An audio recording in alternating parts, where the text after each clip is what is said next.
Ya, Assalamualaikum warahmatullahi wabarakatuh. Bertemu lagi dengan pelajaran biologi di kelas 12 IPA. Bagaimana kabar kalian? Semoga kalian selalu dalam keadaan sehat dan baik-baik saja. Sebelum kita memulai pembelajaran, sebaiknya kita berdoa. Menurut agama dan kepercayaannya masing-masing, semoga kita selalu dalam lindungan Allah Subhanahu wa Ta'ala dan diberikan kemudahan dalam beraktivitas, terutama kalian diberi kemudahan dalam menyerap ilmu yang diberikan oleh para guru. Nah, kita masih dengan materi hereditas atau pewarisan sifat. Di pertemuan sebelumnya, Ibu sudah menjelaskan penyimpangan semu hukum Mendel yaitu atavisma dan kriptomeri. Nah, pada pertemuan kali ini Ibu akan menjelaskan masih dengan penyimpangan hukum Mendel yaitu polimeri, epistasis hipostasis, dan komplementer.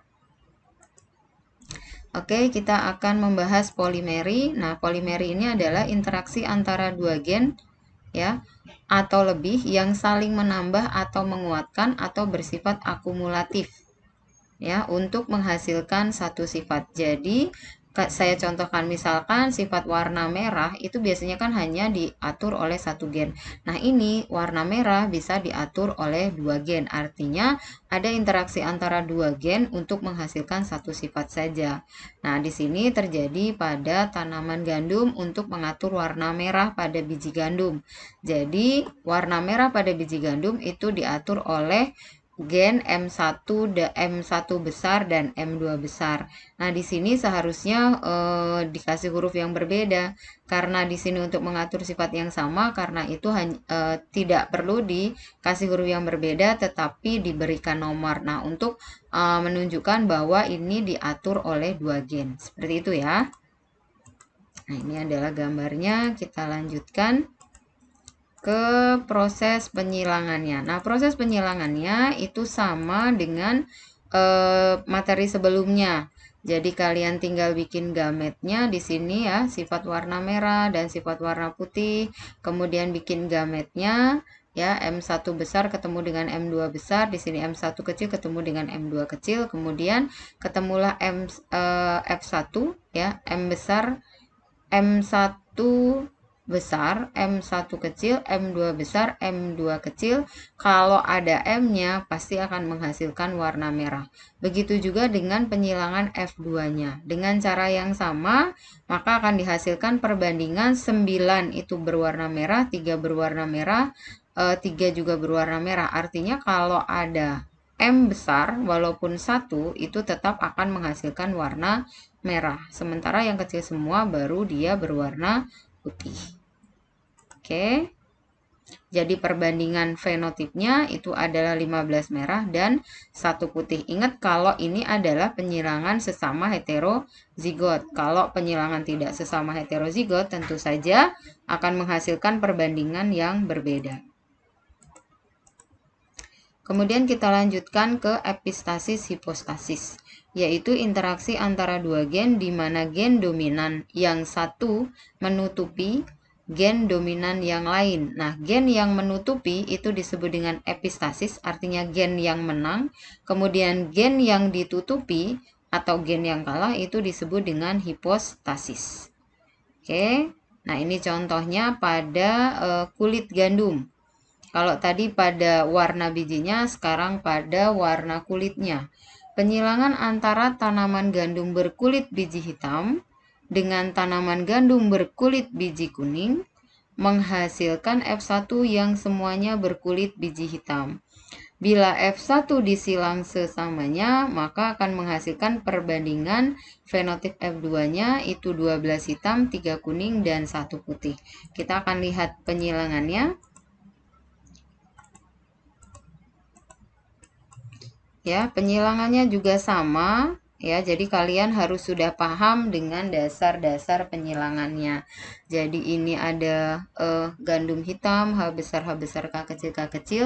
Kemudian gandum kuning, H kecil, H kecil, K besar, K besar. Ingat kalau dia K besar tanpa ada H besar, maka dia baru terlihat sifat kuningnya. Oke, nah kemudian kalau disilangkan maka akan menghasilkan H besar, H kecil, K besar, K kecil berwarna hitam. Kenapa? Karena H besar mengalahkan K besar. Hitam epistasis terhadap kuning. Kemudian pada penyilangan keduanya, sesama heterozigot disilangkan. Kemudian kalian bikin gametnya, caranya tetap sama. Kemudian kalian bikin kotak penyilangannya, ya. Pokoknya kalau ada H besar, karena H besar itu adalah epistasis, maka akan menghasilkan warna hitam. Kalau ada H kecil, ada K besar, baru dia berwarna kuning. Kemudian kalau H kecil semua, baru dia berwarna putih. Sehingga perbandingannya 12 banding 3 banding 1. 12 hitam, 3 kuning, dan 1 putih. Nah, ini contoh soal yang lain tentang epistasis hipostasis. Gen hitam epistasis terhadap kuning, disilangkan kulit biji gandum hitam, ya, tapi keterangannya H besar, H kecil, K kecil, K kecil, dengan biji gandum kuning, H kecil, K besar, K kecil, akan didapatkan keturunan berkulit kuning sebesar, nah, kalian bikin penyilangannya, ingat H besar, H kecil, K kecil, K kecil, maka gametnya itu H besar ketemu dengan K kecil, H besar ketemu dengan K kecil, H kecil ketemu dengan K besar, H kecil ketemu dengan K kecil, H kecil ketemu dengan K kecil. Sehingga ada yang sama, ya ada dua yang sama, nah itu dicoret. Kemudian ini juga sama, ya bikin gametnya H kecil ketemu dengan K besar, H kecil ketemu dengan K kecil. Sebaliknya sama juga nih yang satunya, H kecil ketemu dengan K besar, H kecil ketemu dengan K kecil. Nah, ini juga ada dua yang sama sehingga dia dicoret. Nah, kita lihat penyilangannya. Nah, penyilangannya kamu perhatikan di sini H besar, H kecil, K besar, K kecil, H kecil, H kecil, K besar, K besar, H besar, H kecil, K kecil, K kecil, H kecil, H kecil, K besar, K besar.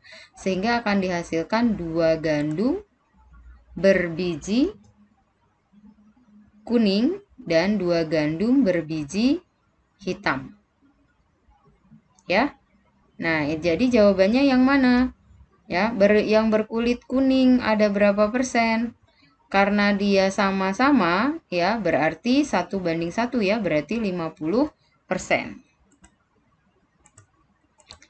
Oke, sekarang kita bahas yang komplementer. Komplementer adalah interaksi antara dua gen dominan dengan sifat yang berbeda yang saling melengkapi sehingga memunculkan fenotip tertentu. Nah, kalau yang ini dia kerjasama antara dua gen untuk menghasilkan satu sifat. Nah, contohnya pada bunga Lathyrus odoratus, ya, dia memiliki gen C besar untuk membentuk pigmen atau warna pada bunga. Kemudian C kecil itu tidak membentuk pigmen, yang P besar itu untuk mengaktifkan enzimnya, ya, untuk mengaktifkan warna. Kemudian ini P kecil ya, P kecil tidak membentuk enzim pengaktif. Sehingga jika disilangkan bunga Lathyrus odoratus warna putih dengan warna putih, nantinya akan menghasilkan F1 yang berwarna ungu. Ingat, putih dikawin sama putih, seharusnya kan dia tetap menghasilkan warna putih ya. Tetapi di sini untuk kasus bunga Lathyrus odoratus, dia putih dikawin dengan putih bisa menghasilkan warna ungu. Jadi F1-nya berwarna ungu. Jika F1 disilang dengan sesamanya, maka akan menghasilkan F2 dengan perbandingan 9 ungu dan 7 putih. Kita lihat penyilangannya ya. Nah, di sini C besar, P kecil dengan C kecil, P besar, bikin gametnya. Seharusnya C besar, P kecil ini ada 4, tetapi dia 3 sama ya, jika dicoret saja. Kemudian ini juga sama, bikin gametnya. C kecil, P besar juga ada 4, yang 3 dicoret. Nah, F1-nya, maka C besar, C kecil, P besar, P kecil. Ingat, ada interaksi atau kerjasama antara C besar dan P besar, baru dia menghasilkan warna ungu. Kemudian P2-nya, ya, heterozigot atau F1 disilang sesamanya, menghasilkan gamet. Kemudian bikin penyilangannya. Ya, jadi kalau ada C besar dan P besar, pasti dia akan menghasilkan warna ungu berjumlah 9. Kemudian kalau hanya ada C besar saja atau P besar saja, maka dia akan berwarna putih. Ya, begitu juga dengan C kecil, P kecil, P kecil. Oke. Kita lihat contoh soalnya. Suatu tanaman mempunyai gen C dan P yang saling berinteraksi fenotip bunga warna ungu. Jika salah satu gen tidak ada, fenotip bunga menjadi putih. Persilangan antara dua tanaman bergenotip C besar C kecil, P besar P kecil menghasilkan keturunan berwarna ungu sebanyak. Nah, ini penyilangannya sama seperti pada slide sebelumnya.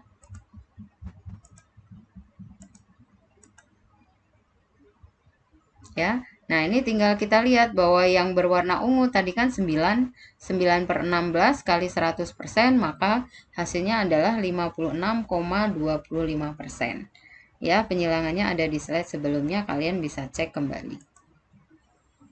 Oke, nah inilah materi kita tentang penyimpangan hukum Mendel. Ya, semoga kalian dapat memahaminya. Kalau belum paham, selalu Ibu ingatkan bahwa kalian dapat bertanya baik melalui WA Group atau WA Japri atau bertanya lewat chat yang ada di e-learning. Kemudian kalian juga bisa melakukan video call. Ya, demikianlah materi kita pada pagi hari ini. Ibu selalu mengingatkan, lindungi diri dan orang di sekitarmu dengan mentaati protokol kesehatan 5M. Terima kasih. Wassalamualaikum warahmatullahi wabarakatuh.